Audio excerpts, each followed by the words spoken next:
come in. Oh. Wait a moment. As my husband widened his eyes, I followed his gaze to find a drenched girl standing there, despite the cold weather, wearing sandals and thin clothing. Could you please give me something to eat? Approaching me, the girl extended her trembling hand, holding a single $1 bill. My husband and I exchanged looks. At first, we changed the girl's clothes and fed her a soup with a lot of vegetables. Watching the girl happily munching on the soup, blowing on it to cool it down, we felt relieved. The girl's name was Emma, and she lived with her mother, Mary. Her mother seemed to be very busy with work and couldn't come home often, Emma explained. We grew concerned about Emma and told her she could come to our place anytime. Then Emma started coming to our house once a week, around 2 p.m. on Sundays. One day, with her backpack still on, Emma rushed in, and as instructed, my husband and I followed her to her house. Mom, I brought them. We cautiously peeked into the room Emma entered. This is terrible. Before us lay a cluttered entrance, with several large garbage bags scattered around, making it impossible to walk. My husband and I exchanged worried glances. After a while, a woman emerged from inside, leaning against the wall. She must be Mary, Emma's mother. Are you Emma's mother? Yes. Huh? As I looked at her. My name is Nancy. Together with my husband Jason, we run a restaurant.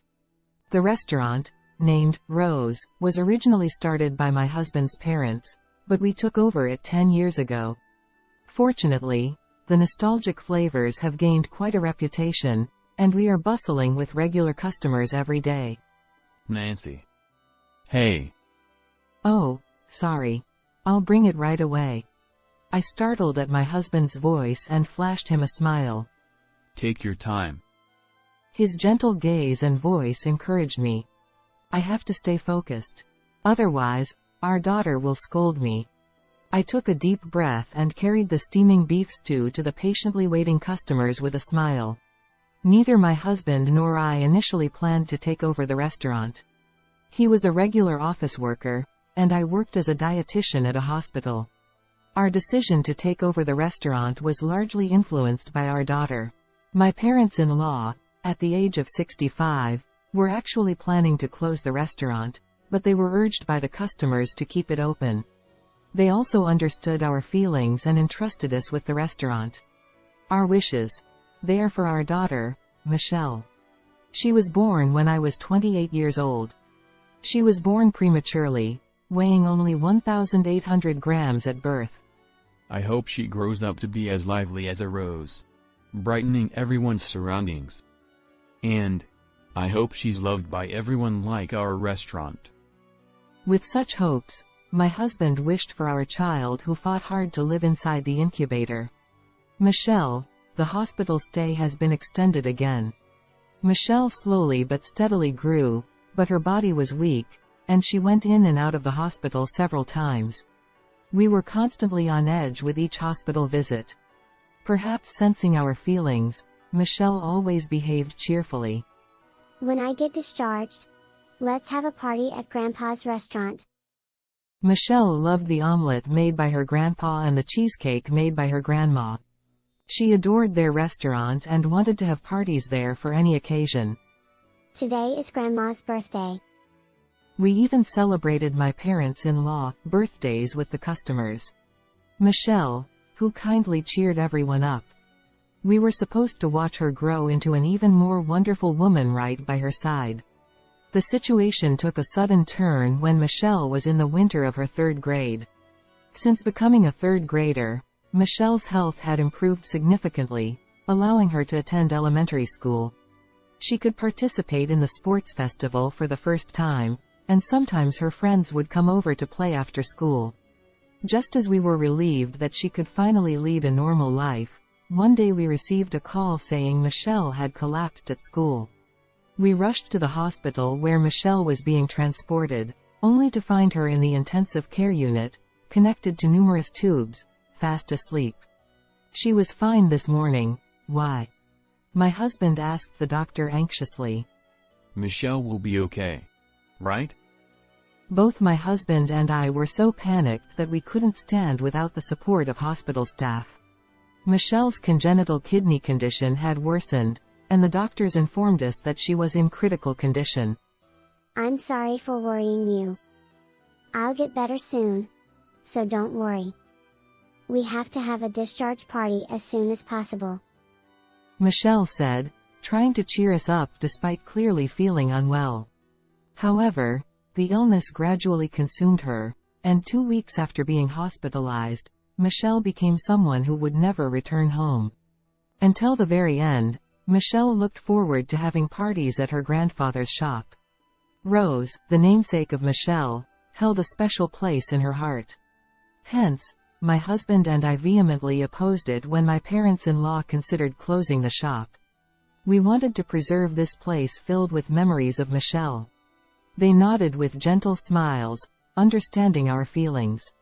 Over the next 7 years, my parents-in-law imparted the essence of the shop's flavors to us. Thanks to them, Rose continues to be a beloved spot for everyone. I'll have the omelet, please. Oh, Nancy, please display this in the shop. One day, while taking orders, the florist 3 doors down gave us a small bouquet. Today marks Michelle's anniversary. Among the regulars, some still remember Michelle, showing such gentle gestures like this florist.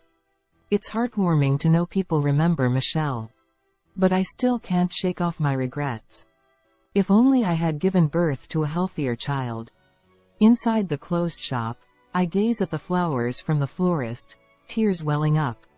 In the empty shop, I sometimes find myself crying, reminiscing about Michelle. My husband comforted me, patting my back gently whenever I felt down. No one's to blame. It's been 23 years. And people other than our family still remember Michelle. That makes me happy. It's probably thanks to this shop. 23 years. As I look around the shop, it's well maintained, but being 50 years old, it still carries the weight of its age. We're already 59. How long can we protect this place Michelle loved so much? Nancy, what's wrong? Oh, it's nothing. Thank you. I replied, vaguely feeling anxious about the passage of time but not wanting to worry my husband further by articulating it. On a day of heavy rain, with few customers, the shop was unusually quiet, the sound of rain outside resonating clearly. Since there aren't many customers today, Nancy, you can take a break in the back. My husband said kindly to me as I started cleaning around. Thank you. But I feel like doing something with my hands. Just then, the door of the shop opened. Excuse me. Welcome. Oh, wait a minute. My husband's eyes widened as he looked ahead, where a shivering girl stood, despite the cold, wearing sandals and drenched from head to toe. Just wait a moment. I'll get a towel right now. I hurried to the back room and fetched a bath towel. It must have been cold. You'll be okay now. Could you give me something to eat?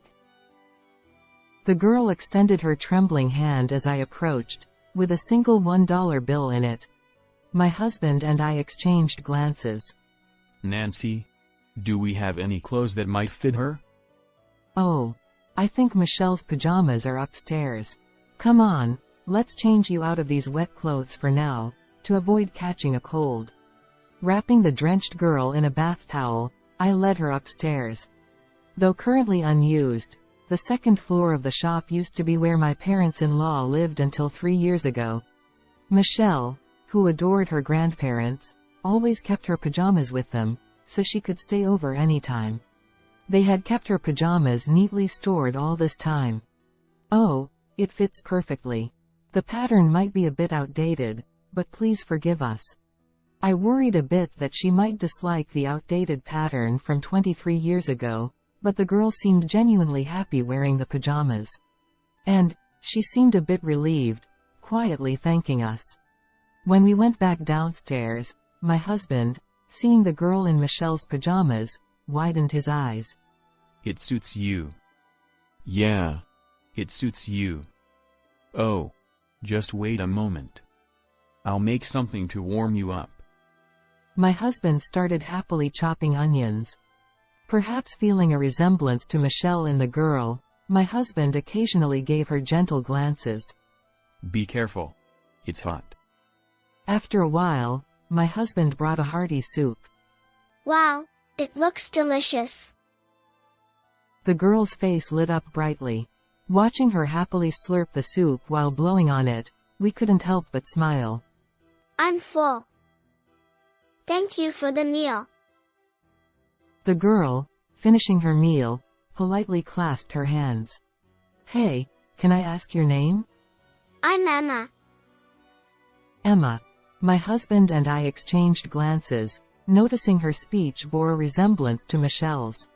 Further inquiry revealed Emma was 8 years old, the same age Michelle was when she passed away. That's why Michelle's pajamas fit her perfectly. Michelle was this small.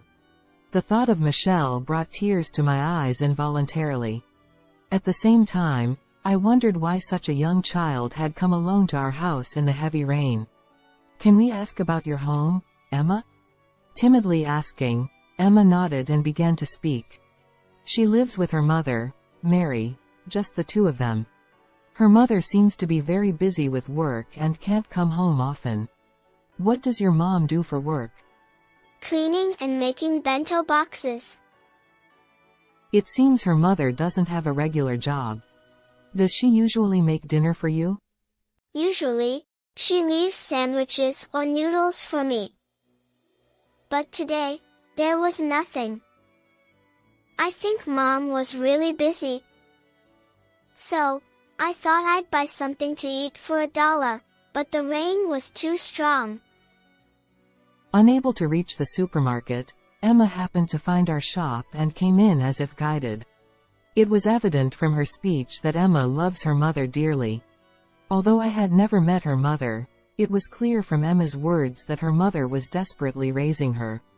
As a single mother, this mother and daughter probably have no one else to rely on. What should we do? My husband and I fell into silence for a while. Sensing our discomfort, Emma stood up. Thank you so much today. The soup was delicious and made me feel better. I know $1 isn't enough, but I'm sorry. Saying this, she offered $1. It's okay. You don't need to pay. My husband said. We refused to take the money, but Emma seemed uneasy without paying even a little. Then, I'll take the $1. Thank you. If you'd like, would you come back to eat with us again? Of course. You don't need to pay. My husband offered. Huh, really? Eating without paying at a restaurant? Emma mumbled, looking down. Emma, never pessimistic about her situation, tried to maintain manners. Despite being 8 years old, Emma's mature demeanor made me worry. Our daughter passed away when she was 8. Her name was Michelle. She looked a bit like you. As Emma listened to my story, she lifted her head. Watching you reminds me of Michelle, and it makes me happy. So, would you come back to our place? We'd love to talk with you more, Emma. When our eyes met and I smiled at her, she finally returned a soft smile. You can return the umbrella next time you come. Take care on your way home. As the rain eased up, we escorted Emma out. She looked back several times, waving her hand each time. Excuse me. From then on, Emma started coming to our place once a week, on Sundays, a little after 2 p.m. What dish is this? It's gratin. I love gratin. My cheeks are going to fall off. Emma rejoiced at her first taste of gratin. As a registered dietitian, I made sure to provide Emma with well-balanced meals, using my knowledge to the fullest. Thanks to that, Emma's complexion gradually improved. Thank you, Jason and Nancy. After finishing her meal, she always left some coins behind. It's okay. We're just using up leftover ingredients. My husband would say. Despite our repeated assurances that she didn't need to pay, Emma would leave coins on the table every time. She's such a polite and responsible child. Sometimes, I admired her for it, and other times, seeing her jump with joy after eating the cheesecake for dessert, I couldn't help but feel happy that she was just an 8-year-old girl after all. Emma gradually started sharing more about school with us. We practiced doing backflips in PE, but I couldn't do it at all. Want to practice at the park later? Yes. Emma's eyes sparkled. Come to think of it, Michelle struggled with backflips too. We used to practice at the park during the shop's break time. But suddenly, she could do it one day. I think she said a friend taught her. Memories from the past resurfaced. As we talked with Emma, we increasingly felt Michelle's presence in her.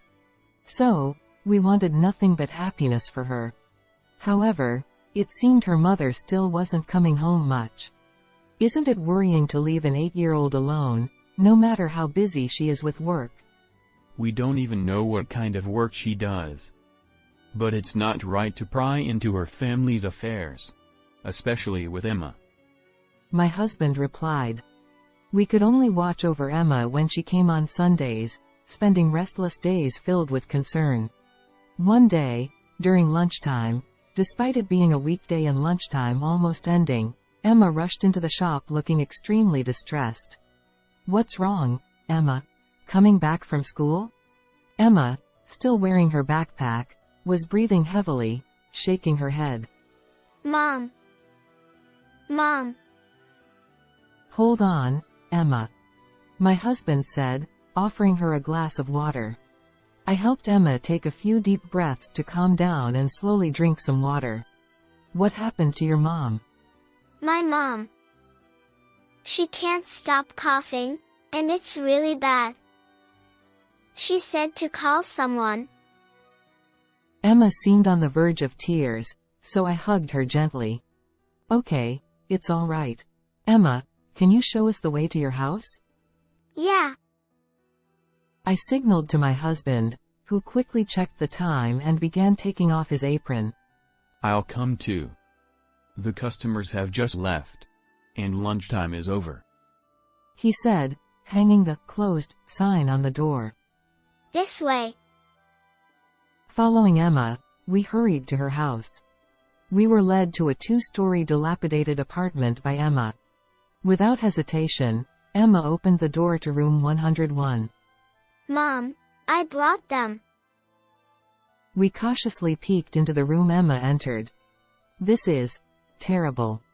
In front of us lay a cluttered entrance with several large garbage bags strewn about, leaving no space to step. My husband and I exchanged worried looks, furrowing our brows. After a while, a woman emerged from inside, leaning against the wall as she shuffled out. She was likely Emma's mother, Mary. Sorry. Cough. Cough. As I reached out to pat the coughing woman's back, I recoiled. Her body felt feverish, and even to an amateur, her condition seemed severe. Are you Emma's mother? Yes. I'm sorry. My cold. Cough. Cough. Mary, your condition seems dangerous as it is. I'll call for an ambulance. My husband said, dialing immediately to request an ambulance. Do you have your insurance card? It's in the top drawer of the dresser. I struggled through the garbage bags and managed to enter the room. The interior was equally distressing. The sink was full of used dishes, there was a mountain of laundry beside the bed, and on the desk lay empty lunch containers and bottles. Emma diligently gathered the garbage from the bags. Emma, your mom is going to the hospital soon, I said, finding the insurance card as instructed from the top drawer of the dresser. The ambulance arrived promptly, and the paramedics carried Mary out of the house. I'll go with her. That's a good idea. Stay with Emma. I'll manage the shop. My husband said. I accompanied Emma into the ambulance, deciding to go to the hospital with them. The test results revealed that Mary had developed pneumonia due to a severe cold, and she had to be hospitalized for about a week. Thanks to the medication, her cough subsided, and Mary slept peacefully with a gentle wheeze. She must have been unable to sleep for a long time. "Emma, the doctor will take care of Mom, so don't worry. Would you like to come to Auntie's house until Mom is discharged?" I addressed Emma, who was anxiously watching her mother. Huh? Is it okay? Emma asked.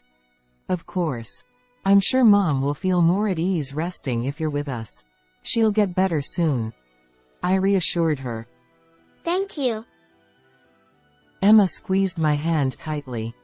She must have been quite anxious. "Emma, when you're in trouble, like today, you can always say, 'Help.' People around you will lend a hand. Never hesitate," I advised her. Yeah. Emma squeezed my hand again firmly. The next day, since it was our day off at the shop, my husband and I took Emma to visit Mary. Mary was awake by then. Emma eagerly ran to her. Emma, I'm sorry for the trouble I caused you. Mary gently embraced Emma and then turned to us, kneeling on the bed with her head bowed. Thank you so much. For Emma. And for everything, even though we're not family. Mary's voice choked with tears.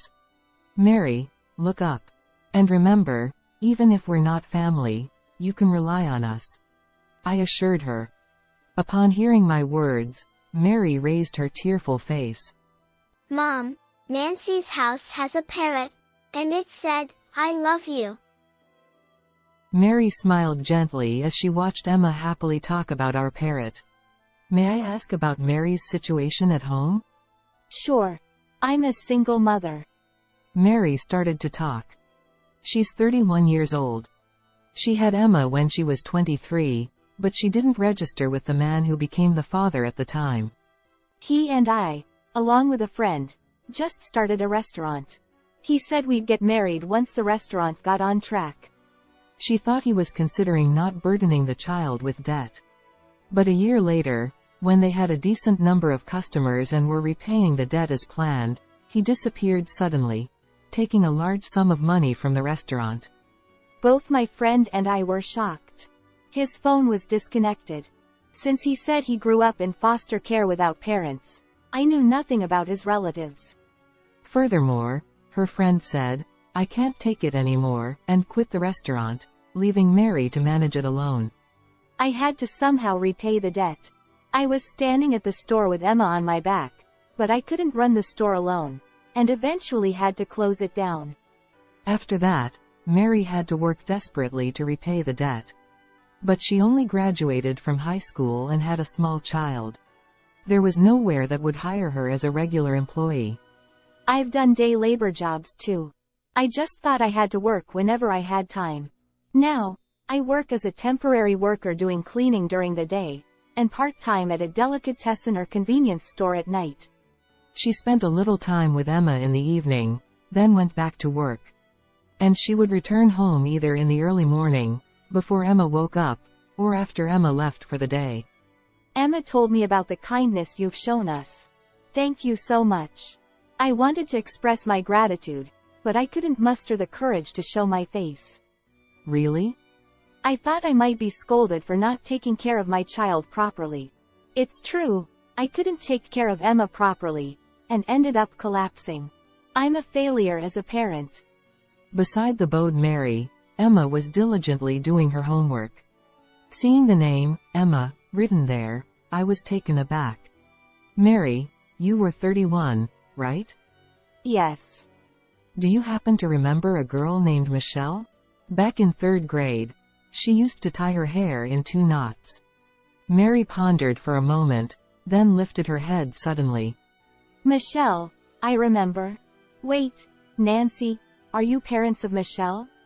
I felt delighted and nodded, taking Mary's hand. I always felt Emma and Michelle resembled each other somehow, but never imagined Mary, you're Mary, Michelle's friend. Mary's name was frequently mentioned by Michelle.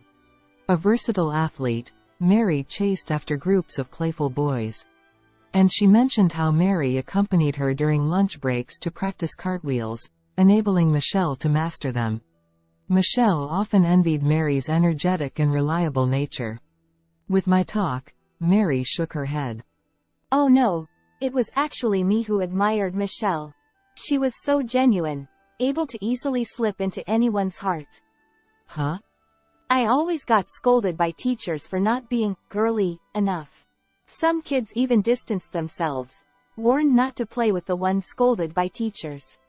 Clearly, it was a bitter memory for Mary as she bit her lip. But Michelle said she admired, Mary, I like you very much because you're stronger and kinder than anyone. I want to be like her. Her words saved me. That Michelle said such things.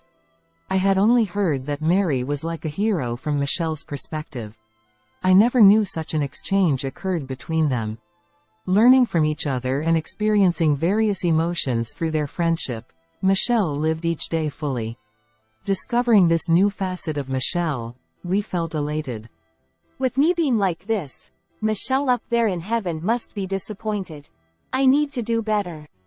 At this moment, my husband, who had been silent until then, sensitively reacted to Mary's words.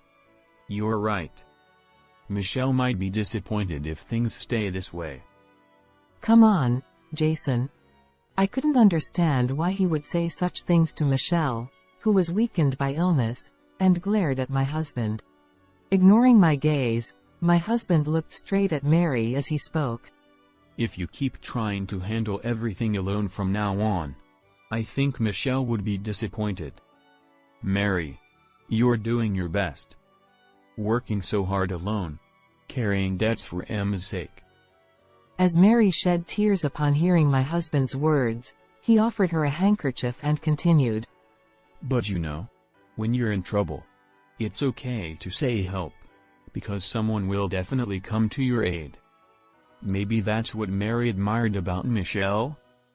Mary nodded repeatedly, crying profusely.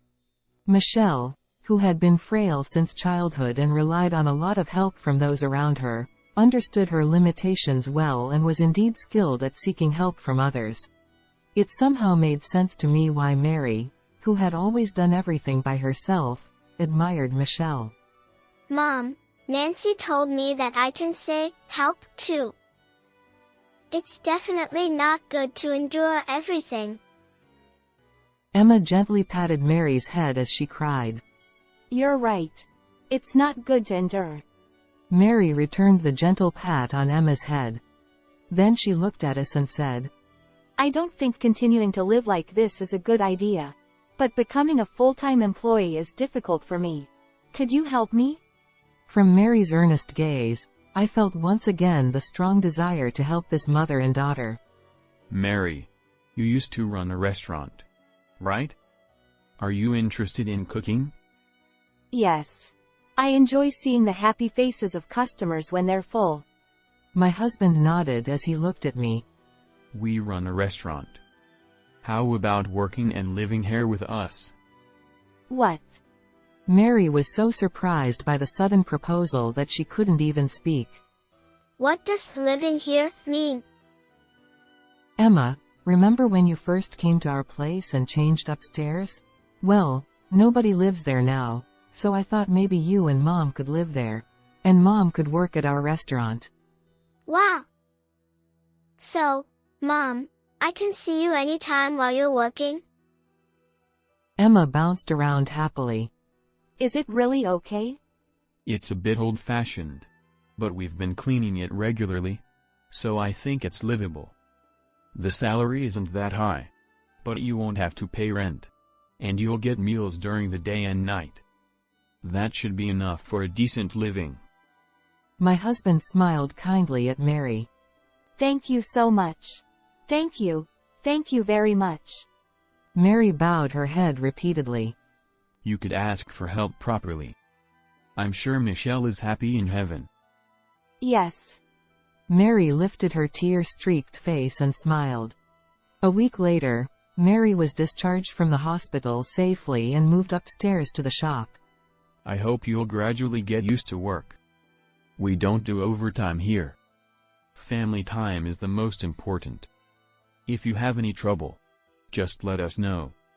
That's our workplace policy. Yes. Thank you very much. Mary's cheerful voice echoed through the shop.